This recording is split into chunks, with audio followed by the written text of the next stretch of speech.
Anyone still here? Anyone? Anyone? Well, let's just keep going anyway. We're almost through. Lagdou Ruins 8. Oh, joy! What a great reward! Yes, for getting this far, we unlock this guy. Yeah. Yay! Show of hands, anyone wanted Voltar to be playable? I didn't think so. The best thing about the bonus Voltar by far is that since he has a clone of his boss inventory, he comes with another Philly shield. Which means you can have two flyers running around not needing to worry about arrows. One of those two probably won't be Voltar himself. His stats aren't really that bad for a bonus character, and he actually has some pretty good growths. It's just a shame they're kind of wasted because he's already a fairly high level. So he doesn't have many levels to gain. On average, he has around 20s in strength, skill, and speed, which is a thing, I guess. You should have far better flyers than him by this point. Interesting thing is that according to the info I've seen, Voltar got his weapon rank buffed to S in the English version. But didn't he have an S rank as a boss anyway? I guess in the Japanese version his weapon rank got demoted when he became playable. Here, not so much, but still, he's not that great. Well, at least we don't need to worry about splitting the Philly shields between my two flyers anymore. That is going right on... yeah, Colmag is going to go ahead and take that. And you are going to get rid of that elixir, because how dare you have that. Alright, that's what I was going to say. I was going to... Yeah, I might as well sell off some of these gems too, but... Let's go ahead and get this black gem out of my inventory, because otherwise it's just using up space. White gem, and I'll take your blue gem.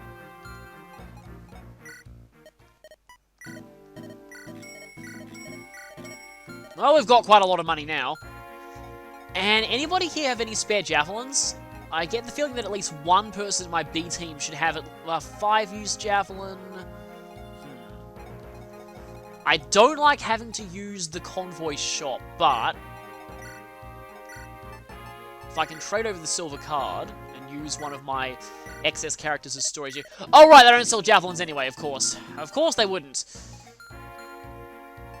So, forget that. Okay, and we're back down to 9. Thank you, game, for teasing us. Thank you so much. I guess let's check the map before we decide on characters. So, this map, I just realized that I forgot to talk about the, That's a lot of death goyles. Yeah, remember I said that the next map is going to be Flyer Central? I like these little waterfalls, though. Actually, this reminds me of another Zelda tangent. This reminds me of the first floor of the Tower of the Goddess in Wind Waker. But it also should remind people who've played the other GBA Fire Emblem games of something else. As you can see, there are a bunch of isolated islands here with not any land connecting them. That will change, but for now, Flyers reign supreme. I'm guessing you... Okay, you don't have Shadow Shot. But yeah, look at all these death goyles. Oh, good, a droppable javelin, except you probably will end up using it. Okay, Killer Lance. So many droppable lances, it's like they want you to use flyers here. Horse Slayer. Another Horse Slayer.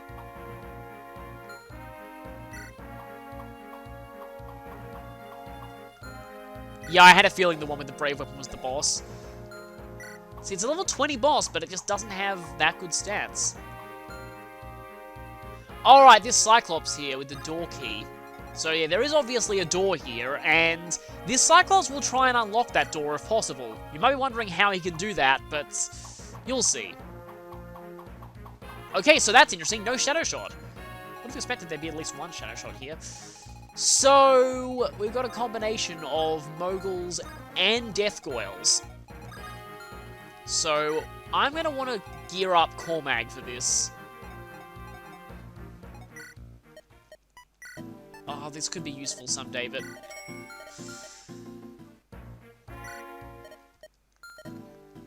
Let's see, do I have any better steel swords? I don't know. But I mean, they're not going to be that useful against these enemies. Actually, might as well take that Brave Lance, and let's go ahead and take the Silver Lance too. Like I said, I really want to gear up Cormag here. Also, kind of want to gear up Tana, but Javelins would be great here because of all of those Arch Moguls. let's go ahead and... There was one 5-use javelin that Namie had. Let's swap for that. And let's see if there's anyone else here who has things. 1-use javelin. And... Okay, doesn't look like we have much in the way of javelins here. So, who are we going to bring here? We only have 9 slots. I definitely want both my flyers. I probably want Ephraim as well because he's just that good.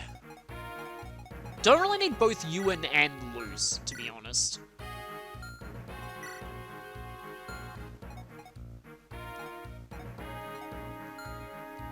Let's go ahead and not bring Luke then. Actually, Ross is going to be useful here too, because finally his walking on water ability is going to see some use for the first time in ages. Although, firstly, I want to... Nosferatu was a terrible idea. I'm going to take that back and switch to Luna, just because of the enemies here with high resistance. And Ross is going to... Yeah, with all these flying lance uses, though I do have to watch out for Shadow Shot, because he's obviously not going to like that. But, like I said, Ross's water walking ability is actually going to come in handy here.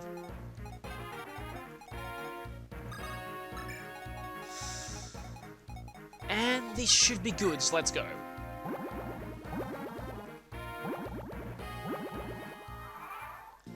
So, this map is directly referencing Night of Farewells from FE7. You have these magical bridges that appear over the water.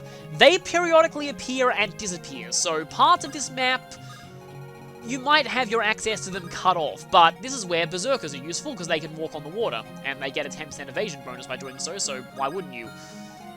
Cyclops obviously can't. In fact, I can imagine the Cyclops probably sinking if it tried to even step in the water. Sorry, just being silly there. But, okay, for now I'm going to move Ross here just because it won't be that bad if he gets stuck. People can very easily get stuck on these maps. As you can see, there's no way to get across here just yet if you're not a flyer. Also, speaking of getting stuck, if somebody is standing on a bridge and then the bridge disappears, we end up in a situation that's very similar to what happened when I tested out what happens if you promote Ross from Pirate to Warrior while he's standing in the water. Namely, the character gets stuck and can't move at all unless a flyer rescues them. So, because of that, you obviously want to bring a lot of flyers here. And also for the fact that, well, flyers are just really good on a map where land travel is very restricted. So, that's also a reason to bring flyers. But yes, they are also the only real way that you can rescue people if they've been stuck. And if somebody, let's say, gets stuck and a whole bunch of gargoyles or moguls are about to swarm them, that won't end well. I wonder where Joshua should go for now. If only he had a Lance Reaver. Okay, I think Garrett's going to go up here. You're going to stay with Natasha. Yeah, at this point, I'm not really sure who is going to do what. So let's just see. So these are, and that Cyclops is trying to open the door, basically. But yeah, these bridges appear and disappear periodically. I hate how Cormac's strength is often just not enough to one-round things with Silver Lances. And this is pretty much the most power that he can have, apart from legendary weapons. So that is really, really irritating. If he only had one more point of strength cap. Like, you'd think 37 is enough to kill most things, but not these gargoyles.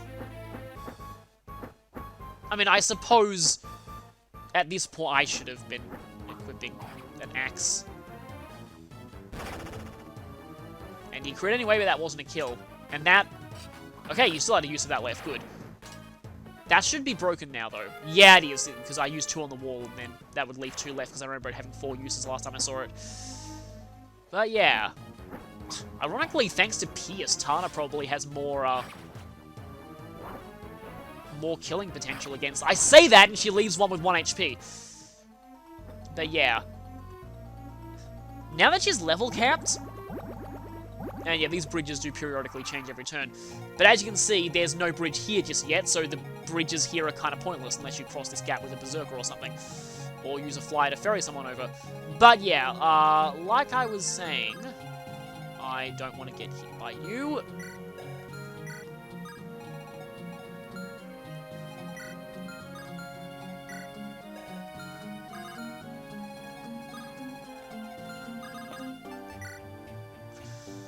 let's just go for the Killer Axe.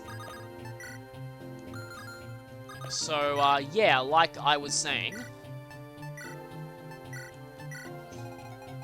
at level 20, she's got a 20% chance of triggering Pierce, so that is actually pretty strong. Like I said, it's actually making her, weirdly enough, more damaging than Cormag in some circumstances, at least against enemies with higher physical defense.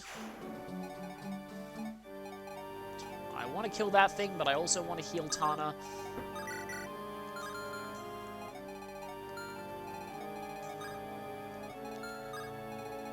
Shout for you. There are also Cyclopses everywhere. Okay, am going to need to use Physics Staff. Probably also need to trade Tana a new lance over. I guess I could get Cormag to do that at some point. Great, Ephraim has to move a little bit in order to open this up for Ewan to attack.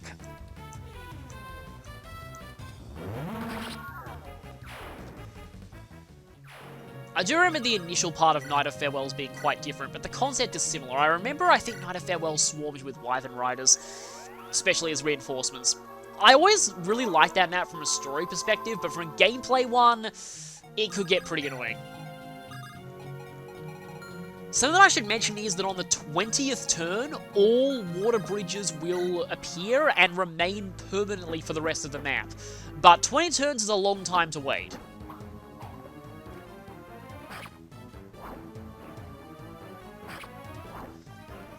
And that's not a lot of damage without Pierce. But Ross should be doing decent damage. That was actually pretty dangerous. If that had crit, would Ross have died? It wouldn't be quite enough to do 60, so I don't think it would be. And, oh, that just get a regular Steel Lance, not a killer one. I could give that to Tana, maybe, but it does weigh it down a little bit. I'm glad that missed, otherwise would have been in trouble and he didn't double. I need to pay attention to enemy weapons. I had a feeling at least one of them had a Horse Slayer. Except this one died anyway. So with all these Death Goyles, you're probably really glad these aren't Echo's Death Goyles, which you can only double by having one more speed then, which is surprisingly hard to do. And thanks to the overall low power of that game, their defense makes them pretty durable. Okay, more of you incoming. At least the Moguls don't seem to be moving. And yeah, that bridge is now gone. And the Cyclops is now in the water. But unfortunately, he is, yeah, he's able to flounder to shore and get just the mental image of a Cyclops doing that. Anyway, let's just finish off this thing. Might need to resort to Fortify at some point in this map. I'm glad those Moguls aren't moving yet, though. We can safely just wait for the Gargoyles to come to us, get rid of them, and then Tana can go to town against the Moguls.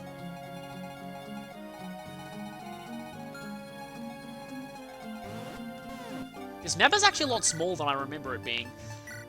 It's been a very long time since I last got this far into the ruins. Very long time.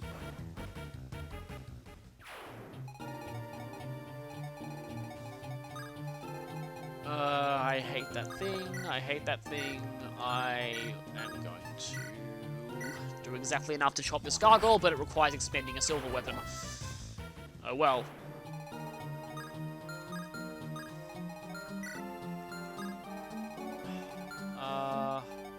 Actually, maybe I should use Fortify. I've got 6 uses of it. Might as well. This staff being one of the, I don't know, one of the main notable things about Renault back in FE7. Other than his support conversations. His support conversations were great, but of course you only got 3 per playthrough, and that's only if you remembered a god-dang-it detail that the final chapter counts as 2 chapters for the purposes of support conversations that you're allowed there.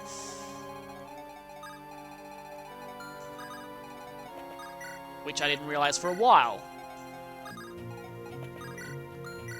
And knowing that is actually required in order to get A support with Renault, and I think Carla as well?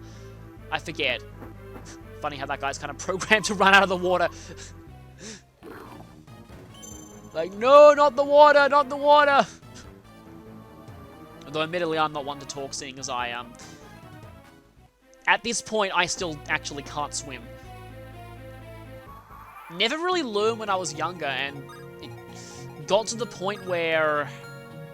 Yeah, like, there were many attempts to teach me to swim later in life, but... It didn't really work because they stuck me with, like, the toddler's swimming class when I was almost in high school, and as you can tell, that was really embarrassing and just, yeah, did not work for me at all. So, as of now, I still have not learned to swim.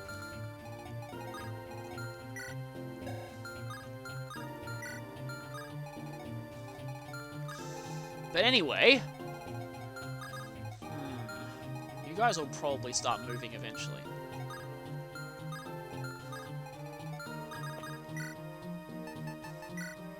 Now, I did mention that I actually did have some tangents that I planned to go on in this episode, and I guess I can start talking about them now. So, speaking of Night of Farewells, a pretty strong memory that I have of Night of Farewells is that I remember that I lost Carl in one attempt of it. I think he got stuck on some island, and the bridges disappeared, and I couldn't get to him in time with a flyer, and he got swarmed by wyvern riders, basically. So yeah, that happened, and that was when I first realized that Carl retreats instead of dying in that game.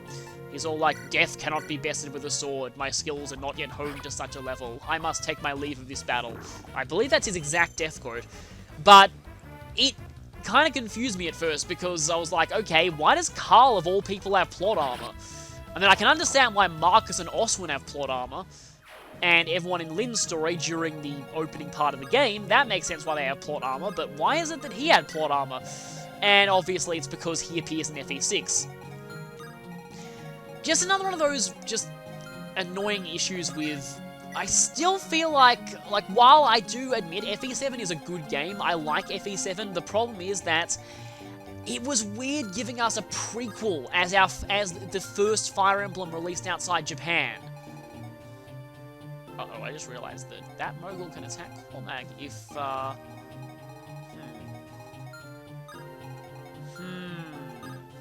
Okay, that's not a ranged Cyclops.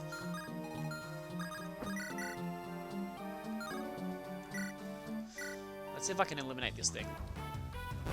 Okay, that's one hit that's not a critical, but anyway, yeah. So, I just still feel like it's weird they gave us a prequel as our first FE, because, like, looking back on it, knowing about FE6, so much about Blazing Sword is just foreshadowing of FE6. So many little bits of callbacks and fan service to people who played that game. Murdoch suddenly showing up out of nowhere, despite having no relevance to FE7's plot at all. The whole Burn arc in general, it feels very weird and out of place where it happens, but it all exists just as fan service for people who played FE6. And especially the ending. Oh, I think I know what that Cyclops is trying to do. I've read that he can do this sometimes. I've read that Cyclops, if the bridges allow, will actually sometimes try and take the entire roundabout route to get behind that door and unlock it from behind. That's what he's trying to do. He's trying to go all the way around and get to that door and unlock it from the other side. And that's exactly why I was worried about Okay, I almost had a heart attack, but yeah, I knew that. I checked you couldn't attack Cormag earlier, but I think I might need to use Fortify again. Well, I mean, I won't need to now because that missed, but still. Okay, yeah, we are starting to get into mode. Why do you just have Evil Eye? It's been a long time since we've seen regular Evil Eye here, not Crimson Eye. Anyway, I guess back to FE7. But it's just, yeah, so many, and especially like the ending, which I heard was removed from the European versions entirely, but the ending, which seemed like a cliffhanger, setting up the next Fire Emblem, this is kind of, and now the Cyclops is cut off again. Well, that bridge is back at least.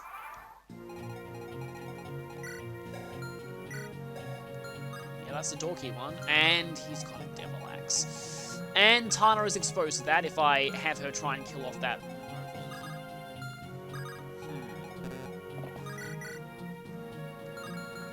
Actually, no way I'm getting Ephraim to go there because there's another Mogul up there which will definitely kill him. So, how do I handle this? For a Devil Axe, that's actually not a lot of damage. Especially with Weapon Triangle advantage. Except if one of them hits her, then that Mogul also hits her. That could be bad. But yeah, let's just do this first. Yeah, no, that's definitely enough damage. Now here's where a support between Tana and Cormag would be really useful. Like, from a gameplay standpoint, it's a pretty nice support, given that flyers tend to stick together sometimes, because they're the only types of characters who can usually keep pace with each other. Actually, I'm just wondering something. Do you still get support bonuses if you're rescuing your support partner? I'm guessing you still do, but I'm not entirely sure. But yeah, back to the subject of FE7, it is kind of... Yeah, like, I still like that game, but back at the time, everyone's like, oh, when's Fire Emblem 2 coming out? When's Fire Emblem 2 coming out? Then this game comes out, which is the follow-up to FE7, and people realize, wait a minute, where's Zephiel? Why isn't Zephiel the big bad? And then people find out, oh, right, it's because the one that we got was actually a prequel. And the next game was one that had already come out, and was actually an earlier game.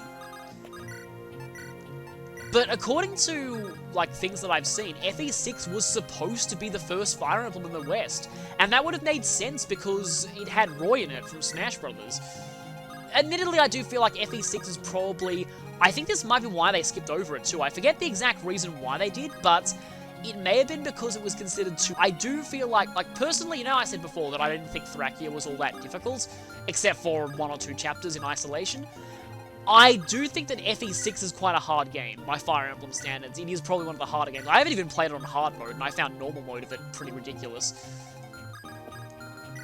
So, yeah, wait a minute. Is there somebody that I can...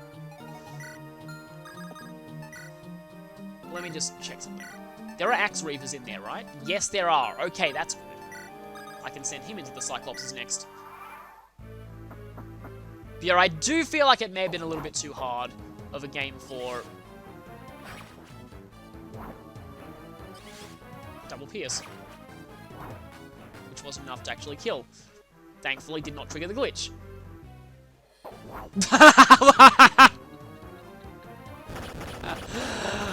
Okay, yeah, that Cyclops has more than 80 HP, so it displays as final boss style question marks. Yeah, it is possible for something besides the final boss to have that. I know that the Draco Zombies had that in the final chapter too, but now we're seeing regular enemies with beyond 80 HP. That's just how insane the Ruins gets later on. I mean, really, the enemies aren't that strong in particular. They're just really annoying in terms of how much HP they have, but I don't know. I just find it kind of funny there are Cyclopses with more than 80 HP, and thus they have the... the ominous HP readings are off the scale HP bar, which normally is only reserved for final bosses in the GBA games.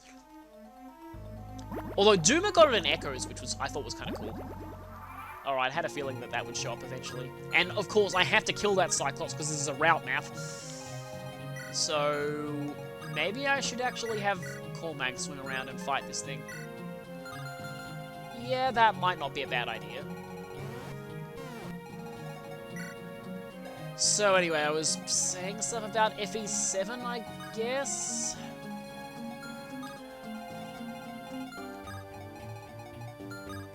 Yeah, you can both attack the same slot, so don't really want Ross to go there. I'd rather lure that thing in isolation. That is, if it actually decides to move. Nobody's got stuck in the water yet, so that's good. Of course, now that I've said that, it will probably happen.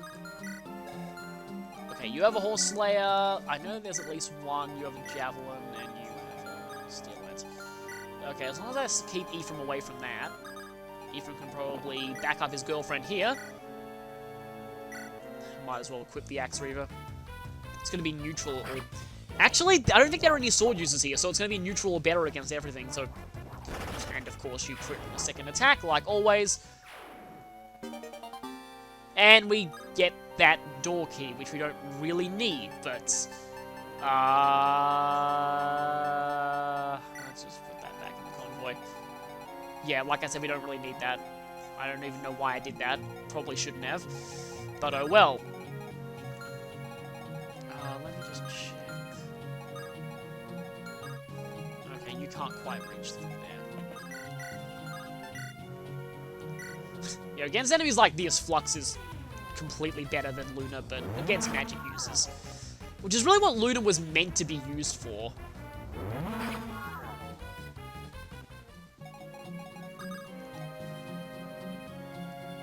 Okay, if I put Natasha here, there's a very distinct possibility she could end up getting stuck. Though I have flyers on hand to rescue her, so it's probably fine.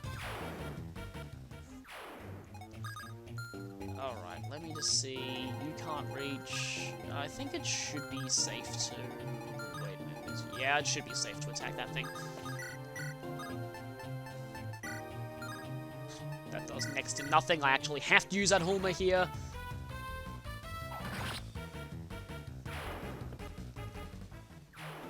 But yeah, I guess the main thing that I wanted to talk about when it came to the FE6 stuff is that I do want to lure all those Pythons, but I do need to kill that Cyclops at some point. I might as well do it now, or at least get started on doing that now, and also it has HP readings off the scale again. But, yeah, Cormac, you're supposed to have more skill than this, Cormac. You're really supposed to have more skill than this, Cormac. 69 under true hit should not be hitting half the time. I mean, I suppose that's not really Cormac's fault, that's more my luck's fault, but still.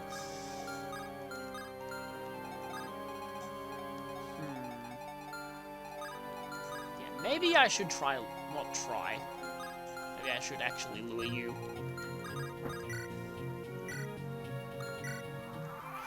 I mean, you're in range of your support, so that's fine. But yeah, one of the annoying things about FE7 being a prequel was that a lot of characters inexplicably had plot armor for reasons that would not be understandable to anyone who didn't play FE6. And it turns out it's because they either appear in FE6 or are... Wow, really? Continuing that 50-50 hit rate with a 69 true hit. But, yeah. They either appeared in FE6 or were the parents of characters in FE6. Except Rebecca for some reason. Rebecca could still die, despite the fact that she was the mother of Walt in FE6. I guess Walt didn't matter.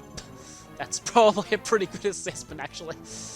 Archers, they tend to not be very good in most games they're in.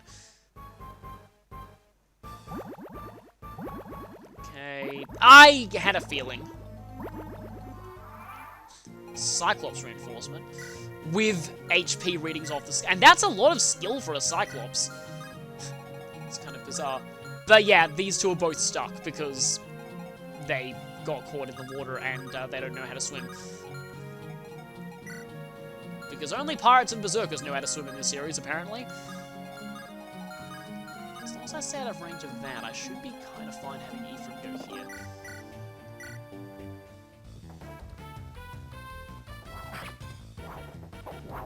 But yeah, I always found it kind of strange how Bartay had plot armor in FE7. But then I remembered that, yeah, that he obviously needs to appear in FE6. Except the thing is, they still messed up, and in his paired ending with Carla, which is 100% canon, because Bartay and Carla is one of the few completely, definitely, absolutely canon pairings in the Fire Emblem series, because a character who can only be their daughter appears in, and I don't mean, like, speculation-wise, I mean that Fear is explicitly confirmed to be the daughter of Bartay and Carla. So, like I said, they are the one of the few pairings in the Fire Emblem series that is completely, definitely, undisputably canon. But their paired ending, in the English version, they mess up the translation and implied that Bartay killed himself after Carla died of illness, when obviously he's a playable character in FE6, so he very obviously didn't. I don't know why they did that, but yeah, I guess it's like, oh yeah, well, we're probably not going to localize that game anyway, so who cares if people think he killed himself? And then he showed up in Heroes. I actually really like what they did with him in Heroes, though. Basically, they gave him the design of his FE6 version, but the personality of his FE7 version. But also mixed with a hilariously over-the-top admiration for his daughter, which is also great.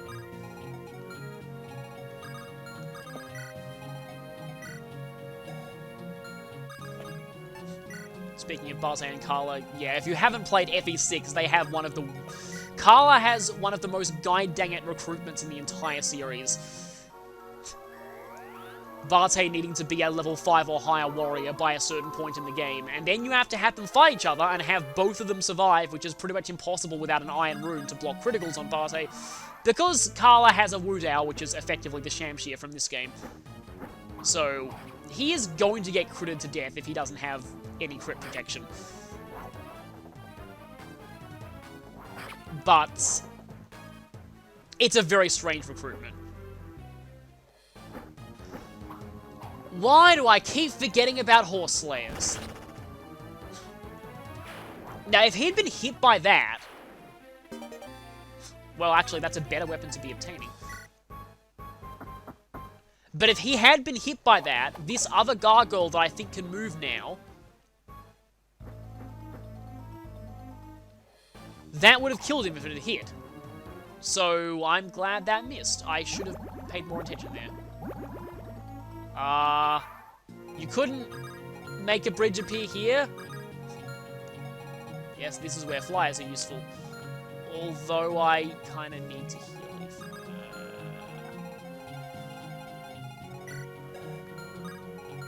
But I also want that thing to die because Cyclopses are annoying big walls of... Ah! Speaking of paying attention to equipment...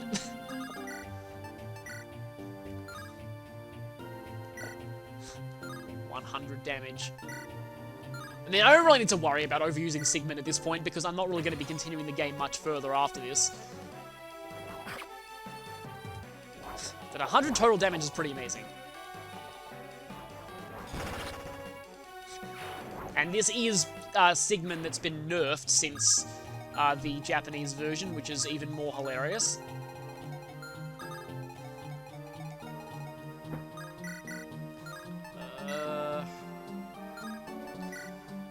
I kind of need crits here. That was not a crit.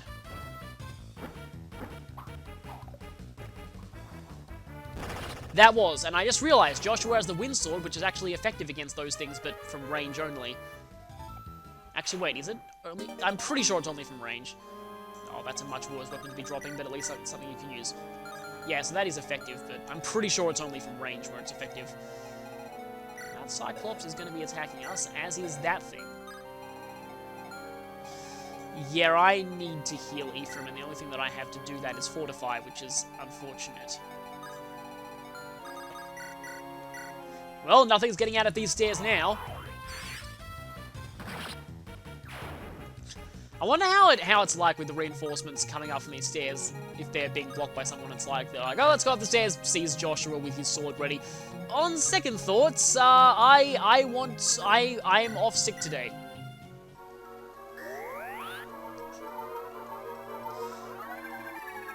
If monsters even have sick days. Meanwhile, Natasha and Ewan are both trying not to drown, and they're maybe just having casual conversation while almost drowning. Actually, Roz can attack it from the other side, so might as well have her attack from this side. Unless I can do more damage with... I'm not going to commit Garrick there. He's too hurt.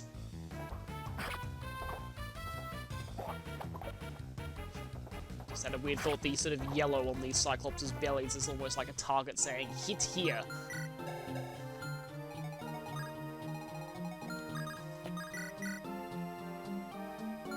Another case of me really needing criticals. And I got one that... I had a feeling that if that did survive it would be by a very tiny portion of HP, but I was right.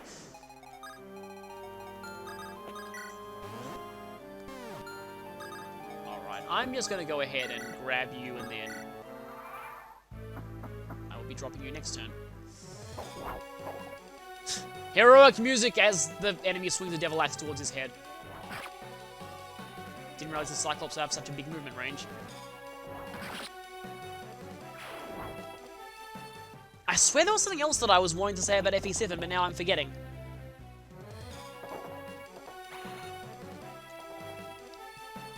There are a few stories that I could tell about Night of Farewells, but I'll say, oh, this is not a good time to be using 2 uses of Sigmund.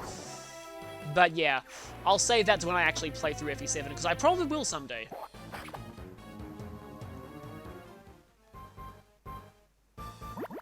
Definitely not Hector hard mode, though. I've said that before, though. Oh, and I would have been able to leave the water anyway.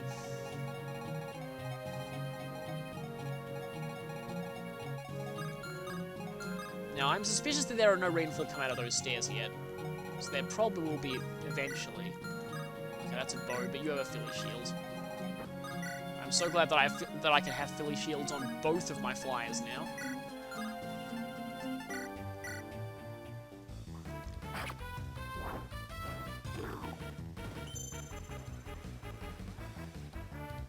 But yeah, I'm starting to think that I might be doing Path of Radiance before Radiant Dawn now. So those will be the next Fire Emblem games on my list, and then probably Tearing Saga after that, because that totally counts as a Fire Emblem game in my book. And then after that, yeah, I knew the other Horse Slayer was somewhere around here. And then after that, maybe FE7. Then maybe a while though, because I have other series that I'm kind of planning. Speaking of other series I'm planning, I guess I could mention, I feel like, okay, so it's funny to see a stat capped when it's, when you're rescuing and it's really small. But yeah, I feel like the next really, really big series that I do is probably going to be not letting Ross die. Is probably going to be The Legend of Heroes Trails of Cold Steel, because I have promised that I would do that game. Originally I wanted to do Radiant Historia, but now that Radiant Historia is getting a remaster that seems to actually have voice acting, I don't know, although admittedly Trails of Cold Steel had a Steam remaster that has more voice acting. You've got nothing but 1 to 2 ranged weapons. I need an elixir over here. Unfortunately, that doesn't seem to be possible.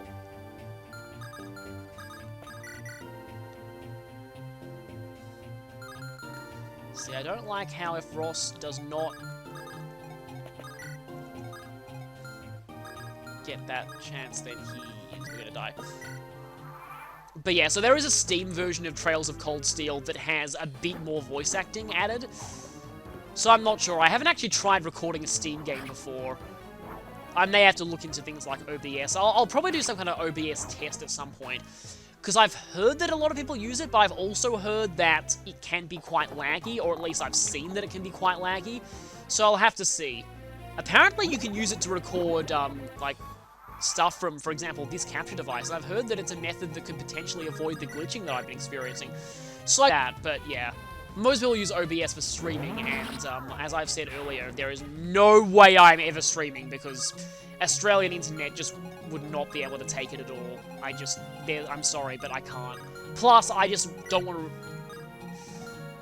Like, I also don't want to stream out of principle, because I feel it's unfair to people who live in different time zones, especially for Australia, because that is not a good time zone for almost anywhere in the world.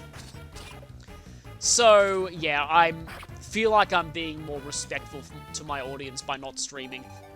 I know that's kind of a weird thing to say, but I just don't see streaming ending well. I'm not exaggerating when I say that my upload speed is 1 megabit per second, and that is one of the best options that I have access to at this point. One of the best options that anyone in Australia has access to. Like, 3 megabit per second upload speed is considered premium internet over here. And one thing that I should probably talk is that, okay, this is going to be irrelevant to anyone watching this video later on, but at the time of uploading this, so in November this year, the National Broadband Network, or NBN, is rolling out in my area. Now, this is a big project that the Australian government has done to try and give people better internet. Unfortunately, from everything that I've heard, it is absolutely terrible. So, this project has been, like, on the back burner. It's gone through 3 different governments, and because of that, it's horrifically outdated now. Unfortunately, they still have to go through with it. So, I've heard very, very bad things. And there's a possibility that my internet may get worse once November hits, even though theoretically it's supposed to get better. There is also the possibility that I might be shut off from the internet for a week or so while they're switching over to the NBN. So, just a warning there.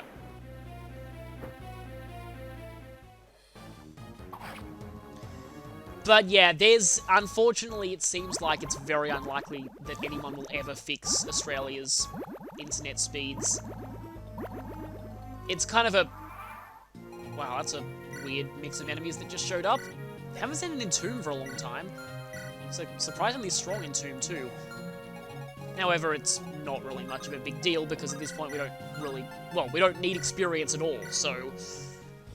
I would rather not see an Entomb show up at all. They're just pretty much nothing to me at this point.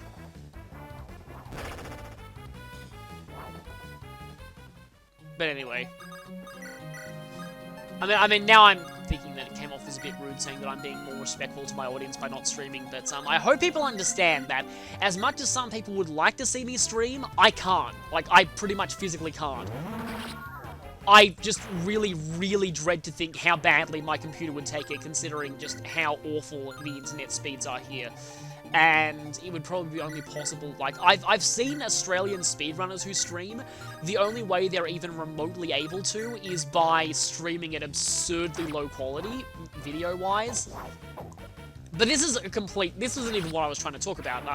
I was more talking about potentially OBS. I might experiment with that at some point. But anyway, what I was actually talking about is Trails of Cold Steel, a game that I promised that I would definitely do someday because I really, really like that game. Oh hey, it is effective at melee range. The more you know.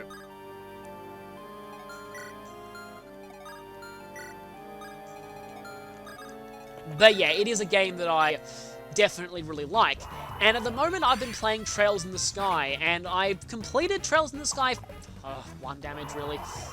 I completed Trails in the Sky FC, or first chapter, a couple of months ago, and now I'm getting started on SC. I probably want to talk about SC more in detail in the next part, because there's a lot I can say about SC, or second chapter. Apparently, they want to make that the official title to avoid it being confusing, but... that'd take a while to actually do, since the logos now all just say FC and SC. But I do feel like while I could do Trails in the Sky first, I kind of feel like I'd rather do Cold Steel first and then do Trails in the Sky later as like a prequel. There are a lot of the world of the Trails series is very interconnected. There are tiny details in Sky that end up foreshadowing major plot twists all the way in Cold Steel 2, for one. But the series, I feel, works perfectly fine played in that order. And there are some details that are actually kind of cool going back to Trails in the Sky if you know what happens in Cold Steel. You see people discussing certain situations with neighboring countries, and you're thinking, oh, that's gonna turn badly later on. Anyway, probably should avoid potentially spoiling stuff. Oh, yet another... Actually, no, wait, that's the same Entombs. Guessing an Entomb would have showed up if there was nothing there, though. But anyway... But the issue with... Yeah, I can't even done with Gleep here.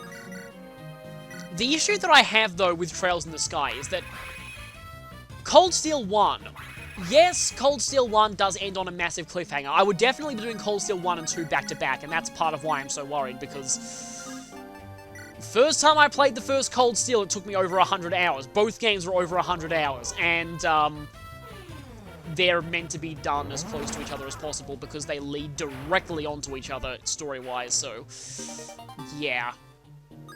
But the thing is, so personally, I find Trails of Cold Steel 1 to be much more of a complete game than Trails in the Sky 1.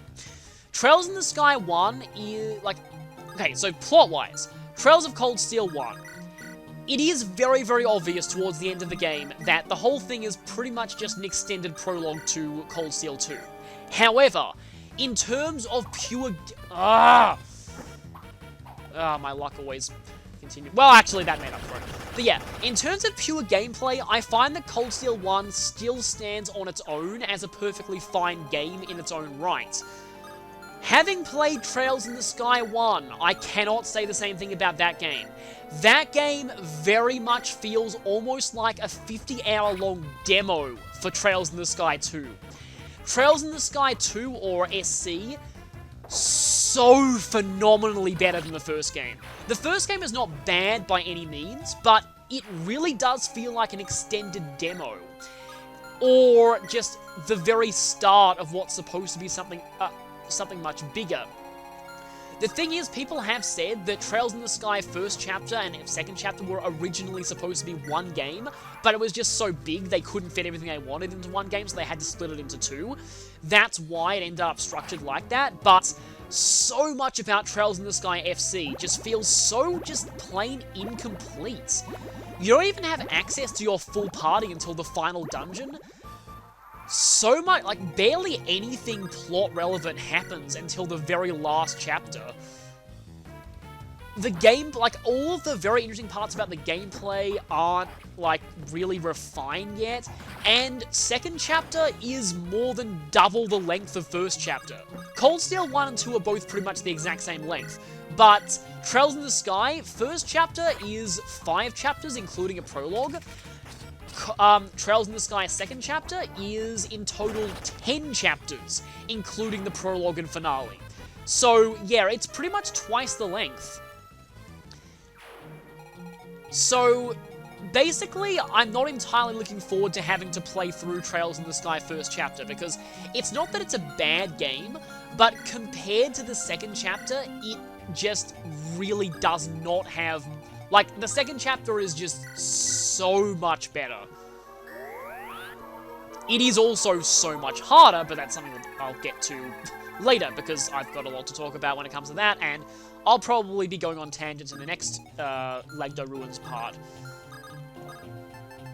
Do I have any... I don't think so. I'm gonna have to go this way. I wonder if that thing's gonna try and javelin Natasha.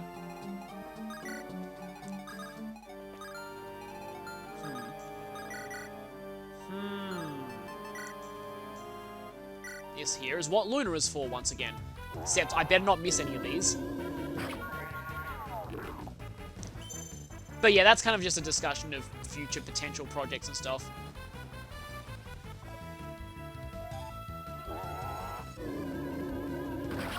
And I reckon that the actual videos of Cold Steel 1 are not anywhere near 100 hours, because I'll probably be doing a similar approach to what I tried to take that approach with Persona 3, but it ended up not going that well.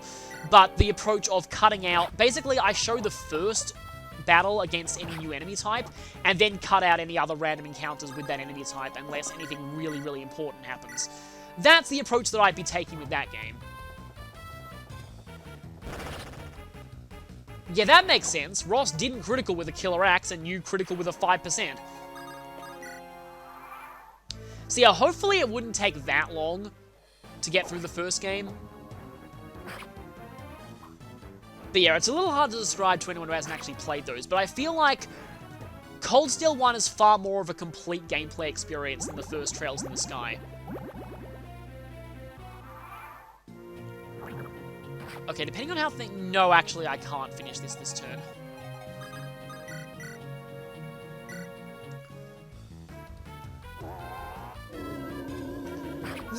So the interesting thing is, I was going to make a full video about this. I probably might as well anyway, but if you're bothering to listen to these, then I guess this is me giving my thoughts on various things. Videos.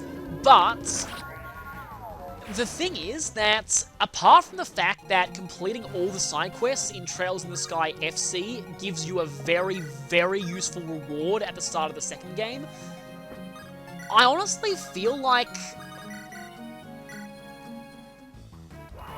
I would actually recommend that people skip Trails in the Sky first chapter and actually just straight up play the second chapter, because everything that you need to know that happened in the story of the first game is already explained to you in the second game anyway. There is one big reveal that I guess has a lot more impact if you played the first game. Like, it's really not much of an exaggeration to say that the only things remotely plot relevant that happen in Trails in the Sky FC are at the very, very end. That's part of why I didn't really enjoy it nearly as much as the second one. Because back in... Oh, okay, that enemy may end up killing itself now. Because back in the day, there was no indication that Trails in the Sky first chapter was going to be the start of a series, so it was actually really shocking when people found out that it actually ended on a cliffhanger and it led into an entire new game. But nowadays, considering that you're very likely to go into the game already knowing that happens, it's just kind of insane just how much of the story is just completely irrelevant. Speaking of irrelevant, that enemy was, because it just died like that, and it ended the map for us. I probably should go and look up the treasure chests, though. I'll just quickly look up and talk about what the treasure chests were on floors 7 and 8 before I end this video. Okay, so the chest on floor 7 contains either a red, white, or blue gem, and the chest on this floor contains a random dragon-slaying weapon, which is actually going to come in handy later on, just saying. So with that out of the way, see you next time.